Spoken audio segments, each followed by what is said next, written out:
When it comes to vehicles that can pack a lot of gear and a lot of people, you really can't beat a minivan. But a lot of people don't like minivans. And if you're one of those people that don't like minivans, there's a significant list of vehicles that will fit the bill for fitting 7 to 8 passengers and some gear. Among those vehicles are the Dodge Durango, the Santa Fe XL, the Buick Enclave, and the Mazda CX-9. Also, there's the 2014 Toyota Highlander. So let's take a look at this Highlander and see if it's a decent competitor in the segment.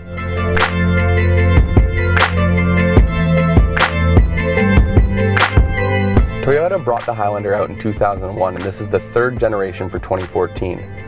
The one we're driving is the top-of-the-line limited V6 all-wheel drive, which starts at $45,000. The entry-level model is a Highlander LE, and that's front-wheel drive, and that starts at just below $32,000. The LE with all-wheel drive starts at just below $34,000, and the XLE starts at just under $40,000. All are equipped with a 3.5-liter V6 engine with 270 horsepower and 248 foot-pounds of torque.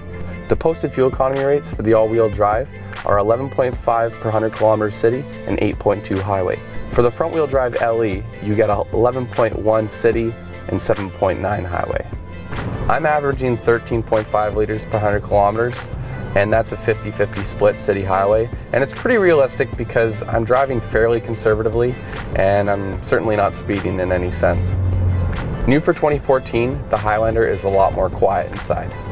They've done that by putting better quality glass in, a thicker bulkhead, and more carpet beneath our feet just to keep you from hearing the road noise below. The Highlander is now also safer. It has stronger McPherson strut and increased side impact protection. It also drives a lot better, and that's thanks to its double wishbone suspension, which really helps the handling of this big vehicle. Another nice thing for 2014 is that the prices for the Highlander are a lot more reasonable.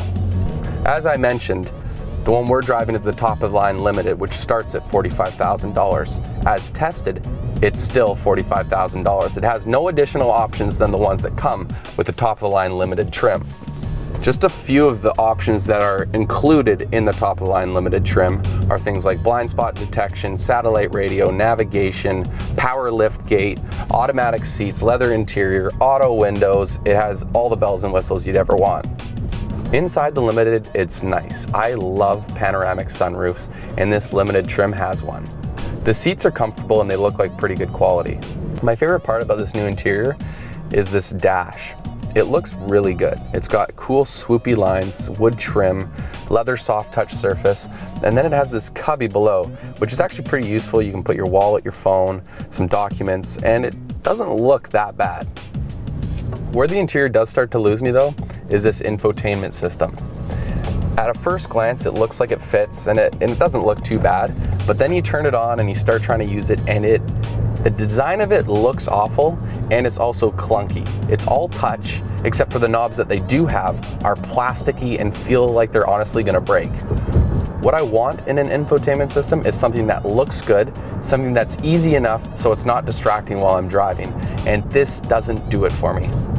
Where the Highlander really starts to impress me is the way it drives. Initially, when I first got in, it felt big. You're higher off the ground, it feels slightly bloated. You look in your rearview mirror and you realize that back window is way the heck back there. But after driving it for a day, it becomes a lot more comfortable to drive. You know you're driving something big, but not nearly as big as I thought it would feel. And I think that's due to its suspension. It doesn't feel like a big truck, kind of wonky when you're going over bumps and cracks in the road. It feels even. It doesn't feel too tight, too loose, it just feels right. And with such a quiet cabin, it's super easy to drive for a longer trip.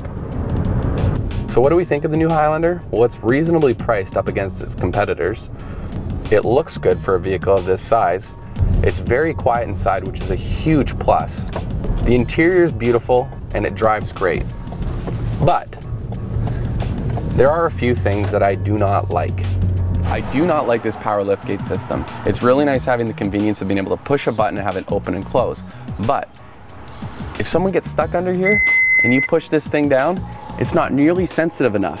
It really starts to come down hard on someone and it doesn't always pop up as quick as you'd want it to. I do not like the infotainment system at all. It's clunky, it doesn't look good, and the general design is just unappealing. And that power liftgate worries me a little bit. It should be a lot more sensitive just in case someone gets a hand stuck in there. All that said, if you're looking for a vehicle that can fit 7 to 8 passengers, this 2014 Highlander could certainly do the trick.